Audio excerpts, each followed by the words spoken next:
What's up, ladies and gentlemen, and welcome on in to the PWTorch Fireside Chat for Monday, May 8th, 2023. I'm PWTorch Assistant Editor Zach Haydorn. Super pumped to be here. It's Monday. Does everybody have a case of the Mondays out there? I feel like I do today. The brain is just moving a little slower than usual. I can blame it on the shift in weather. Yesterday, right here on this YouTube channel, I recorded a video talking about Backlash, Shooting the Breeze, an episode of Shooting the Breeze, WWE Backlash 2023, and recorded it outside. Beautiful sunny weather. The birds are chirping. People are outside. It's wonderful. Today, it's cold. It's rainy. It's miserable. You're stuck inside. That's Chicago weather, but that's why I'm in a little bit of a fog today. So, whew, boy, but I'm glad you're here. I'm glad you're with us. I'm glad you're listening to us live. Steven, hello, is in the chat right now. Thank you for joining us. Hope you had a good weekend. Hope everybody had a good weekend. There was some wrestling over the weekend, huh? A pretty memorable show. WWE Backlash, the 2023 edition of that show. WWE reported this morning that it set multiple records for the company in terms of it's the most watched Backlash event in the company's history. It's the highest gate that WWE has ever done for a show in Puerto Rico. So a very successful event for WWE. And, I think it was the audience. I can't get that audience out of my head in terms of analyzing the show itself. It was a really fun crowd. And as I said yesterday on Shooting the Breeze, which you can check out now as a subscriber to the YouTube channel, it just like a hot crowd for any show and for any promotion can hide a lot of the flaws that come with booking or the card itself. And this show, I certainly did that. And I think that that's good if you're WWE. You know that you can go to these different places and attract that type of reaction. It hides some of the faults. And I think the show yesterday or on Saturday night did have some faults, but a lot of them are minimized due to the crowd and due to the crowd reaction to everything that was out there, everything that we saw. So fun show. You can check out all of our coverage at PWTorch.com. Greg Parks did Wrestling Night in America, a live show right after Backlash went off the air on Saturday night. Wade's report is on PWTorch.com. Brandon LeClaire's report is up on PWTorch.com. And as I mentioned, you can check out my episode of Shooting the Breeze. That's up on the YouTube channel right now. With Backlash in the rearview mirror, let's shift our attention to Monday Night Raw, and that's usually what we do here on the Fireside Chat on Mondays. We preview Monday Night Raw. Steven, I see your chat comment there. Definitely going to get to that in 1 second because I think it's a really great point, and that's a tease, folks. That's a tease. Stick around for Steven's comment. So want to preview Monday Night Raw, and if you were just going down and bullet pointing, hey, what's on the show tonight?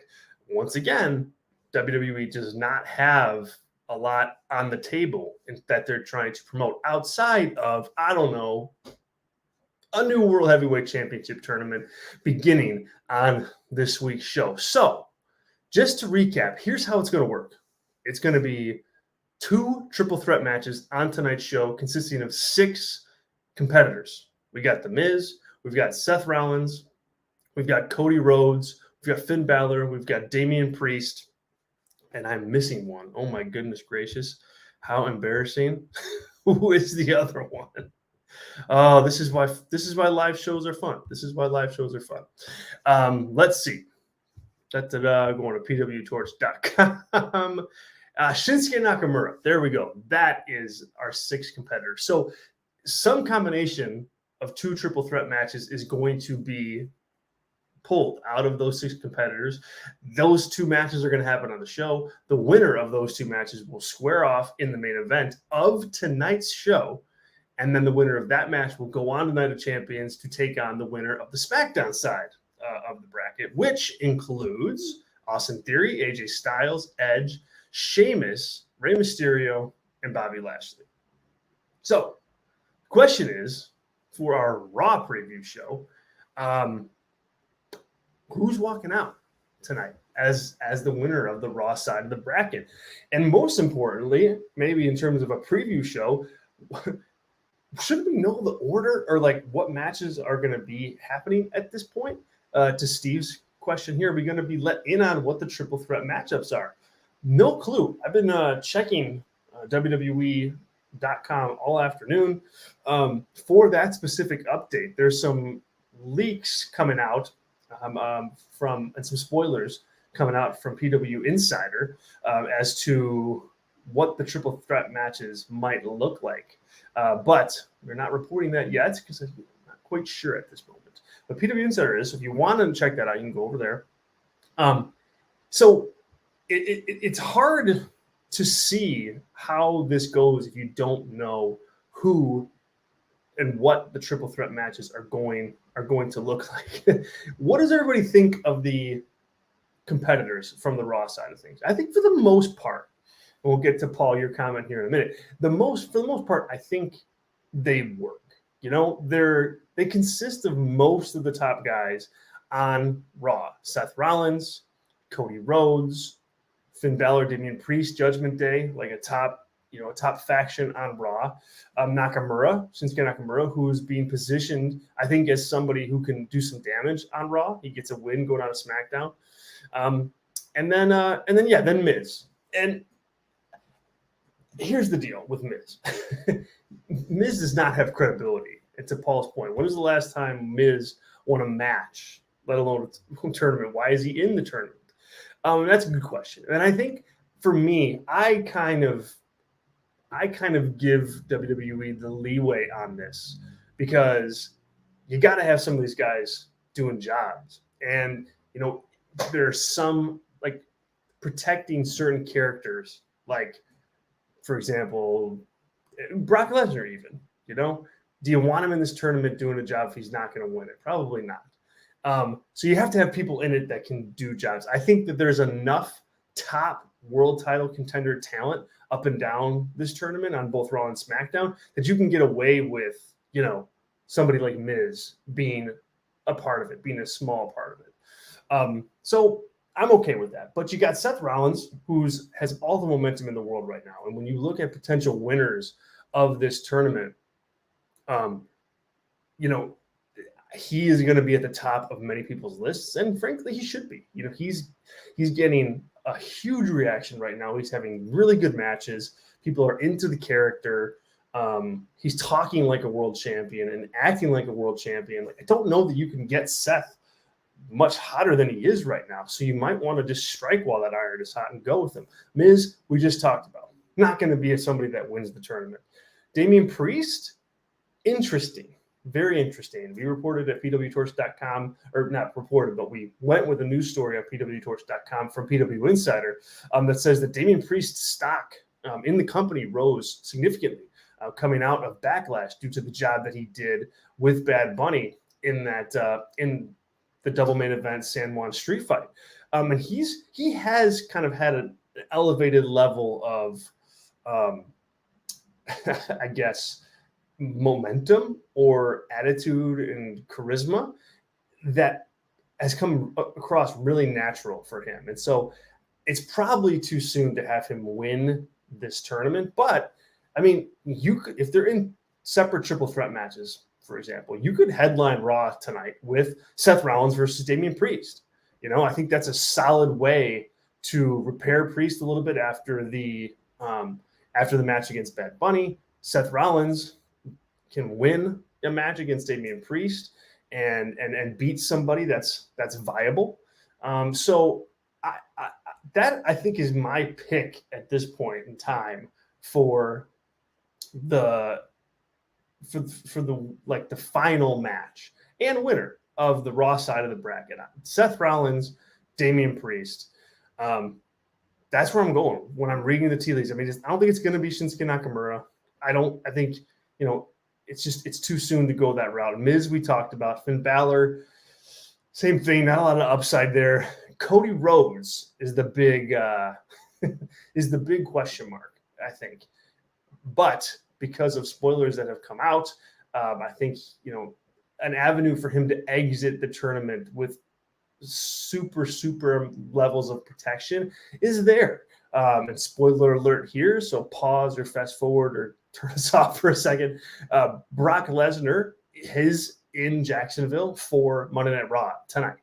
And it would make sense for Lesnar to get involved in this, in whatever Cody's doing. So whether he wins the triple threat match and goes on to the main event, or whether he just loses the triple threat match, it makes sense for Brock to be a part of that. It continues their story. It halts Cody's progress to a world championship, and it gets Brock Lesnar some heat back after losing a match to Cody at Backlash. So look for Cody Rhodes to get unceremoniously, I guess we should say, taken out of this tournament by Brock Lesnar, given the fact that he is backstage right now. And Amos is thinking pretty much like I am thinking. Amos says, me either right now, which is why I think Brock will take him out of the tournament and keep their program going, keeping Cody out of the title picture until he gets a rematch with Roman Reigns at next WrestleMania. Yeah, I mean, that's one way you could do this, and you can take, Brock Lesnar versus Cody Rhodes all the way to SummerSlam if you want to. That's certainly a possibility. This is a good point. And let's just talk about this right now, Stephen, because I think it's a really good kind of launching point in terms of discussing what's going on Raw. Like, look at all that's happening just to avoid Roman Reigns losing at WrestleMania. And it's a lot. Like, you have a whole new world championship, that's kind of shaping up to be a bit of a consolation prize. You've got Cody Rhodes, who is wrestling Brock Lesnar without any real stakes. They haven't even go so far yet to tell you why Lesnar beat him up in the first place. That was part of Cody's promo that he cut last week that we still don't know. It just kind of happened. You've got the brand split where they're moving everybody around and they need to have a champion on Raw, but SmackDown competitors are involved in the tournament, and those are not Roman Reigns. So his lack of involvement in a championship that he can chase in a way defines down the new title that they're trying to make. And more as this goes on, and as we get to a place where we're seeing kind of where the pieces are on the board after WrestleMania 39, I keep wondering, man, would the company be smoother around the edges right now if Cody had the world title? You can do the same storyline or a similar story, like breakup storyline of the Bloodline, if Roman doesn't have the title and Jay and Jimmy don't have the tag titles. They could be playing the blame game. They could play lots of cards to get to where they need to go with Roman Reigns and make sure he has something solid to do. Because look, he does it right now. If you look at like who the contenders are for his world title or his universal title, undisputed universal title on SmackDown, there's not like a super deep bench. I mean, AJ Styles is over there. You can do Sheamus as well, but I mean, everybody else, Bobby Lashley. I mean, I suppose you could do that. I don't know. I don't know how that feels at this point to me as far as like real top contenders for Roman Reigns. But outside of that, you have the Bloodline story. And really that could have all happened and went down without the world title. And you could put the title on Cody. His storyline's a little bit fresher.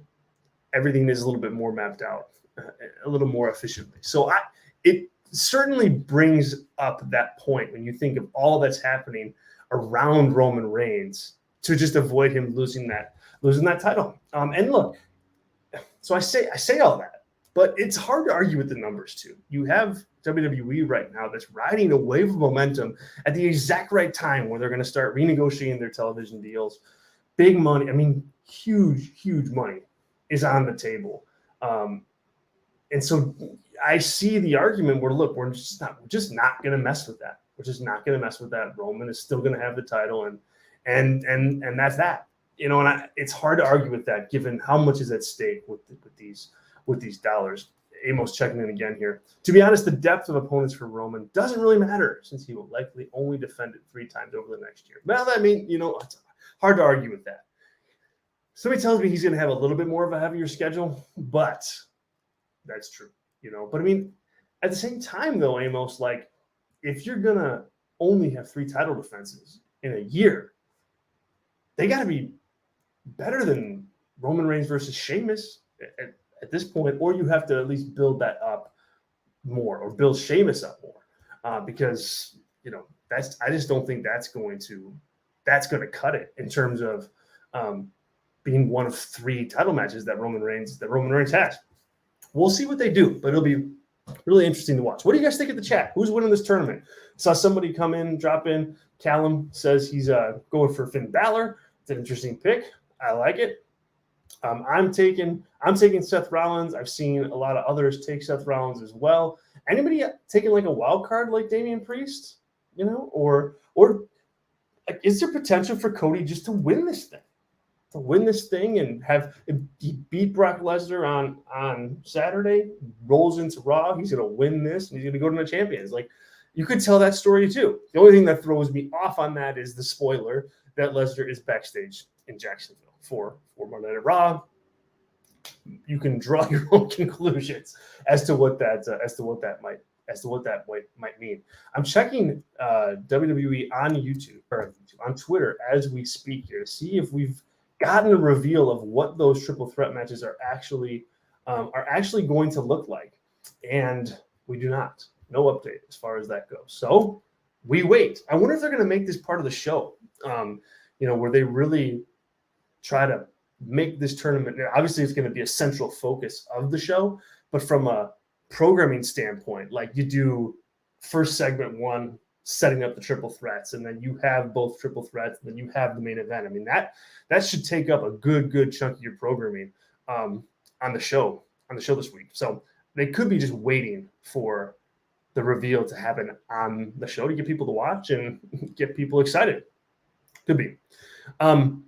So Paul brings up an interesting name that's not in this tournament, and I had it in my notes to talk about that.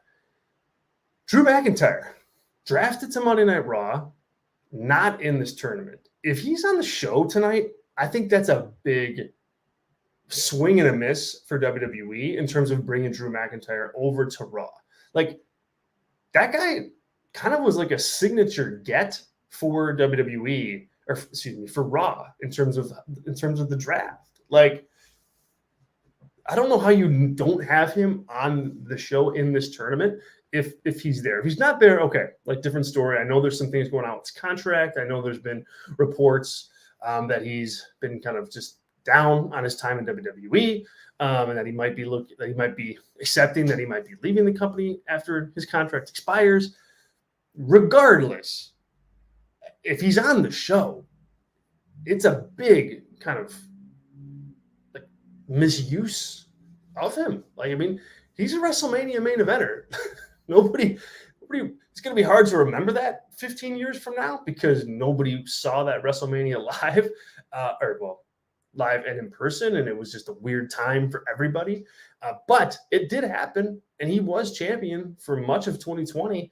Like, to just forget about that guy, and on top of that, I think he does really well chasing the championship, like being around the championship. I think he's just good for his character, because I think it gives his character like balance and a foundation. Like, that's what that Drew McIntyre character is all about. So if he's on these shows and not chasing those titles, like, I think that's a miss. So we'll see what happens.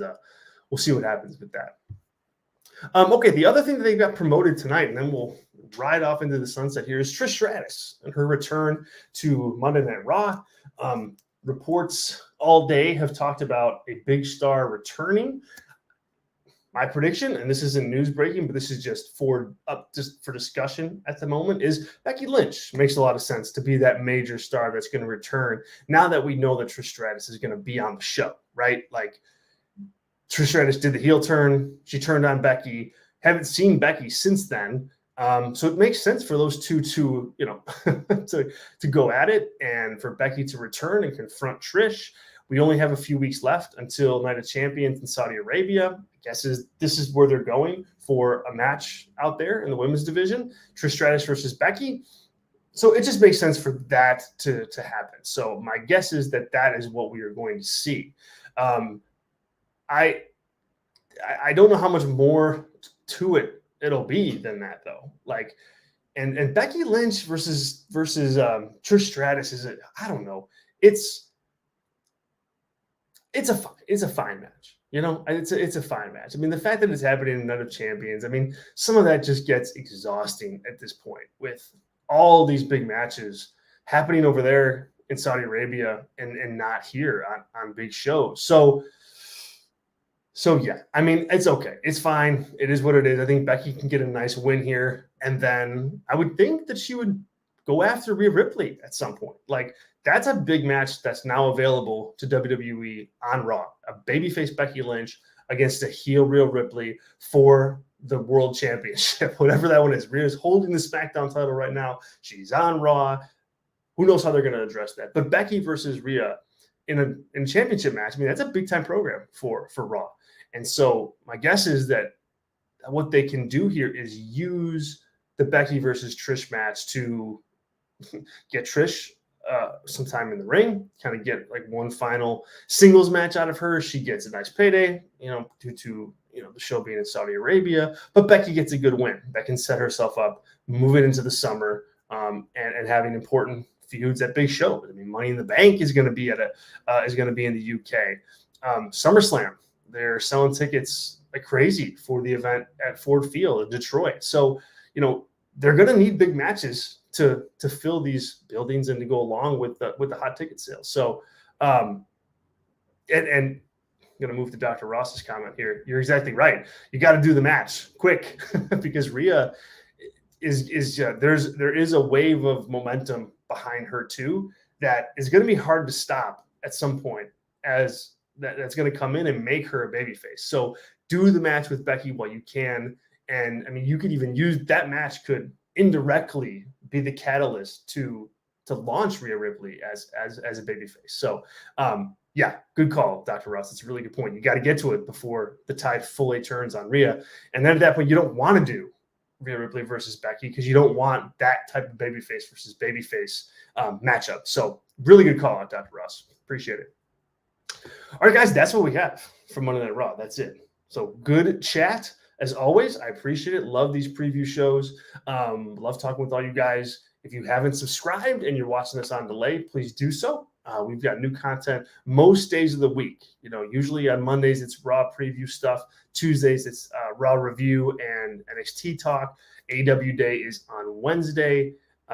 Thursday this week, we're going to find something to occupy our programming on Thursday because we have moved the Fireside Chat flagship show to Fridays at 3 p.m. Eastern. Some scheduling conflicts have us needing to move that, moving forward to Fridays at 3 p.m. Eastern. We will post it on PWTorch social media channels so you guys have that update. But yeah, so it's a lot of live content all week long. So subscribe, hit the notification button so you know when we are live. Cool. Thanks so much once again. Follow Monday Night Raw on PWTorch.com. We've got two different reports going at the same time. And for all your analysis on all the happenings, you can find there.